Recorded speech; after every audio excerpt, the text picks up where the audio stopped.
सनातन एकता यात्रा में आप देख सकते हैं किस प्रकार से भक्तों का उत्साह है।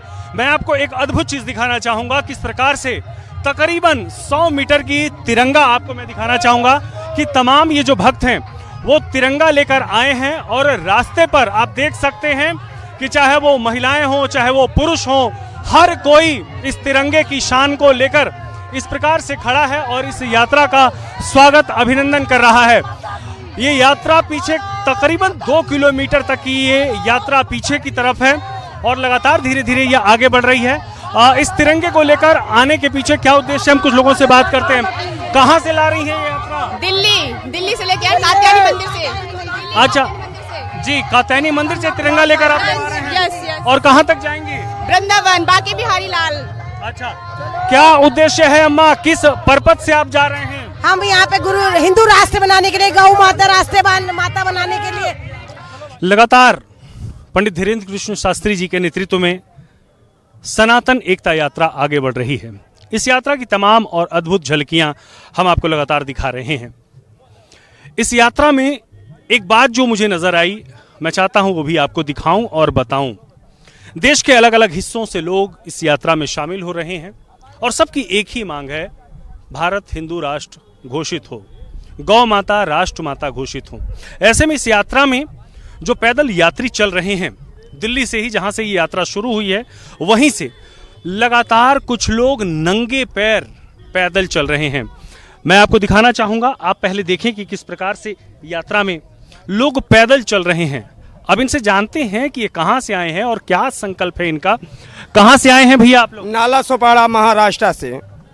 आप दिल्ली से जहां से यात्रा शुरू हुई है ऐसे ही नंगे पैर? नंगे पाँव।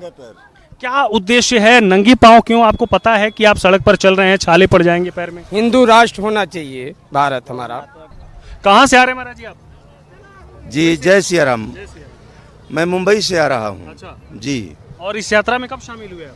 जी अभी मैं शामिल हुआ हूँ, कल हमको लेट हो गया। हमारे लोग मतलब कि इस यात्रा में शामिल हुए हैं। अच्छा। मुंबई महाराज जी का जो आश्रम बनाए हैं भिमंडी में, तो उसी भिमंडी आश्रम से मैं हूँ। हाँ, उधर मैं रहता हूँ।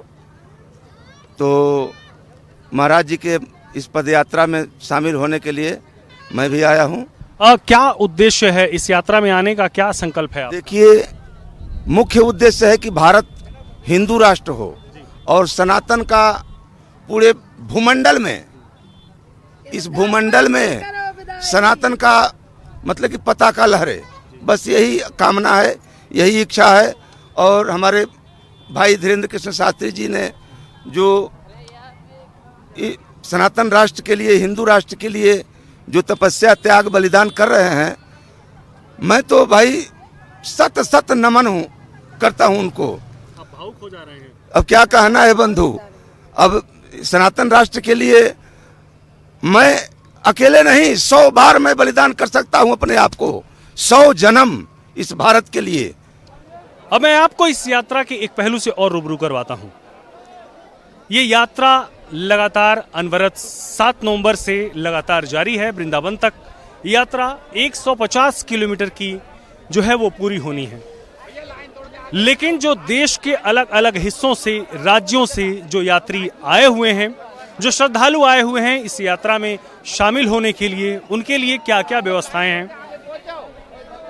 इस वक्त दोपहर का ये समय है, यात्रा अनवरत जारी है, लेकिन बीच में भोजन के लिए एक विराम लगा है। अब भोजन की ये जो व्यवस्था है वो कैसी है, मैं अपने कैमरामैन से कहूंगा वो दिखाएं किस प्रकार से भोजन प्रसाद की जो व्यवस्था है वो अनवरत जारी है और लगातार जो श्रद्धालु यात्रा में शामिल हो रहे हैं वो प्रसाद पा रहे हैं।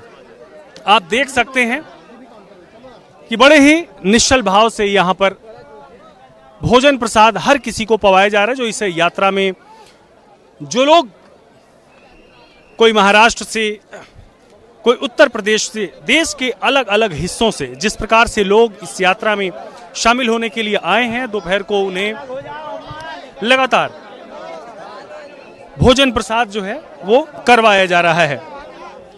संख्या थोड़ी ज्यादा है, बावजूद इसके आप देख सकते हैं कि बागेश्वर धाम शिष्य मंडल के जो सदस्य हैं वो लगातार इस यात्रा में सबको एक एक कर तो लगातार ये यात्रा इसी प्रकार से जारी है। फिलहाल ब्रेक है। मुझे लगा कि ये एक यात्रा का बड़ा सुखद पहलू है कि आखिर में इतनी जो बड़ी मात्रा में, बड़ी संख्या में जो लोग आए हैं उन्हें भी दिखाऊं कि आखिर में कैसे लोग यात्रा कर रहे हैं। उन्हें चाहे वो जलपान की व्यवस्था हो, चाहे पानी की व्यवस्था हो, चाहे भोजन की व्यवस्था हो, वो कैसे हो रही है। तो लगातार इस प्रकार की झलकियां सूर्या समाचार आपको दिखाता रहेगा। आप बने रहिए सूर्या समाचार के साथ और इस यात्रा के हर एक पहलू से हम आपको रूबरू करवाते रहेंगे।